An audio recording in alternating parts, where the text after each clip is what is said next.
할렐루야. 사랑하는 대강의 가족 여러분, 오늘 하루도 하나님의 말씀과 동행하는 삶이 되길 소망합니다. 오늘 함께 나눌 하나님의 말씀은 고린도전서 16장 5절에서 9절 말씀입니다. 내가 마게도냐를 지날 터이니 마게도냐를 지난 후에 너희에게 가서 혹 너희와 함께 머물며 겨울을 지낼 뜻도 아니 이는 너희가 나를 내가 갈 곳으로 보내어 주게 하려 함이라. 이제는 지나는 길에 너희 보기를 원하지 아니하노니 이는 만일 주께서 허락하시면 얼마 동안 너희와 함께 머물기를 바람이라. 내가 오순절까지 에베소에 머물려 함은 내게 광대하고 유효한 문이 열렸으나 대적하는 자가 많음이라. 아멘. 세상에는 원인과 결과라는 말이 있습니다. 이 사람이 어떤 행동을 해서 결과를 얻었을 때는 반드시 그 행동을 하게 한 원인이 있다라는 말입니다. 그래서 결과를 가져온 행동의 최초 원인을 동기라고 합니다. 일단 동기가 부여되면 사람은 행동을 시작합니다. 우리가 기도할 때도 그렇습니다. 일단 기도해야 하는 동기가 부여될 때 기도를 시작하게 됩니다.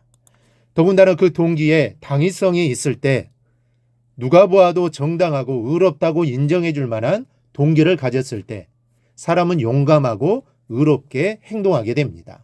기도도 그렇습니다.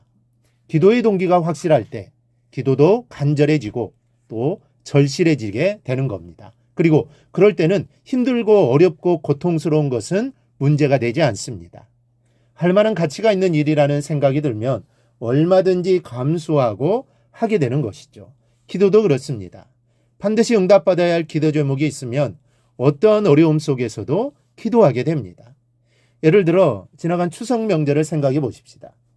명절 때가 되면 겪는 일이지만 대개 여성들이 고생을 많이 합니다. 이것저것 음식 장만하라, 또 손님 대접하라, 고생이 말이 아닙니다. 그래서 명절이 끝나고 나면 알아눕는 주부들이 많습니다. 그런데 왜 그 고생을 합니까? 고생이 고생으로 끝난다면 여러분 고생하겠습니까? 고생하는 목적이 없이 그냥 하는 고생이라면 아무도 할 사람이 없습니다. 그러나 사랑이라는 동기가 있기 때문에 하는 것이죠. 자기의 고생으로 기뻐하고 또 즐거워할 가족이 있기에 또 그 가족을 생각하며 가족을 위해서 기꺼이 감수하고 고생하는 것입니다. 따라서 사람에게는 동기가 중요합니다. 오늘 말씀에서 바울은 마게도냐를 거쳐 아가야 지방으로 가서 아가야 지방에 있는 고린도를 방문할 의지를 피력하고 있습니다. 그것도 지나가는 길에 잠깐 들르는 것보다는 겨울을 지낼 정도로 얼마 동안 함께 있겠다는 것입니다. 바울이 이렇게 말한 데는 바울 나름대로의 이유가 있습니다. 이 고린도 교회는 바울이 오래 일하면서 많은 유익을 끼친 교회입니다. 그만큼 바울의 애정이 담긴 교회와 성도라는 말입니다. 때문에 고린도 교회는 자신을 경멸하는 사람도 있었지만 자신을 사랑하고 또 존경하는 사람들도 많습니다. 그렇기 때문에 지나는 길에 방문하는 정도가 아닌 일정한 기간 동안 머물면서 사랑하는 자들과 함께 있는 즐거운 시간도 갖고 또 교회의 무질서도 바로잡기를 바란 것입니다. 그런데 이런 의사를 피력한 후 바울은 이렇게 말합니다. 내가 오순절까지 에베소에 머물려 함은 마음 같아서는 당장이라도 달려가고 싶은데 지금은 에베소에 더 있겠다는 것입니다. 바울이 에베소에 더 머물러 있겠다고 말하는 동기가 무엇입니까? 9절 말씀을 보면 내게 광대하고 유효한 문이 열렸으나 대적하는 자가 많음이라. 두 가지 동기가 있습니다. 첫째는 복음의 문이 열리고 있었기 때문입니다. 에베소에는 복음을 받을 준비가 되어 있는 사람들이 많았고 실제로 바울은 많은 사람을 주께로 인도했고 앞으로도 더욱 많은 사람들을 인도할 희망이 있었습니다. 이 때문에 에베소에 더 머물기로 결정한 것입니다. 여러분, 성도가 무엇을 하고자 할 때 이것이 첫째 동기가 되어야 합니다. 생명을 구원하는 일, 전도의 목적이 행동의 첫째 이유가 되어야 합니다. 이것을 위해서라면 다른 것은 추후로 미룰 줄 알아야 합니다.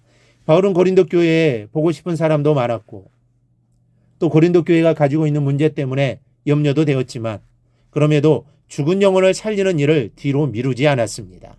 고린도 교회의 문제도 시급하지만 이것이 더 시급했기 때문입니다. 여러분, 전도보다 중요한 일은 없는 겁니다. 무엇을 해도 이것을 염두에 두고 해야 합니다. 전도가 여러분 행동의 동기가 되기를 바랍니다. 그래서 어디에 있든지 무엇을 하든지 전도하며 살아가야 합니다. 사람을 만나는 것도 일을 하는 것도 전도를 한다는 마음으로 해야 합니다. 그렇게 살아가는 것이 성도의 삶입니다. 둘째는 대적하는 자들 때문입니다. 복음을 대적하는 자들 때문에 바울은 에베소에 더 머물러 있기로 결정합니다. 흔히 불에 휘발유를 끼얹는다라는 말이 있습니다. 이 복음 대적자들이 바울의 복음을 위한 불같은 열정에 휘발유를 끼얹은 셈입니다. 바울은 그런 자들을 만남으로 해서 복음의 열정이 더 타올랐습니다.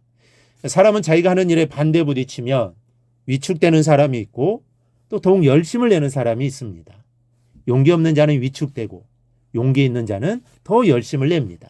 여러분, 전도할 때에는 불굴의 의지로 해야 합니다.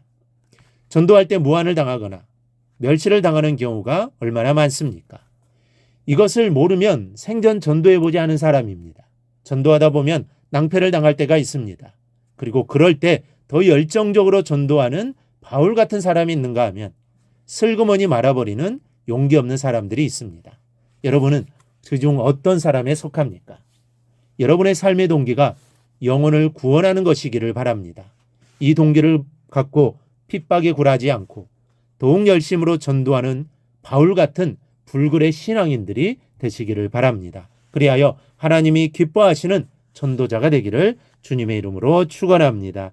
오늘 묵상한 말씀을 굳게 잡고 삶으로 실천하며 살아내는 대강의 모든 성도들이 되기를 축복합니다.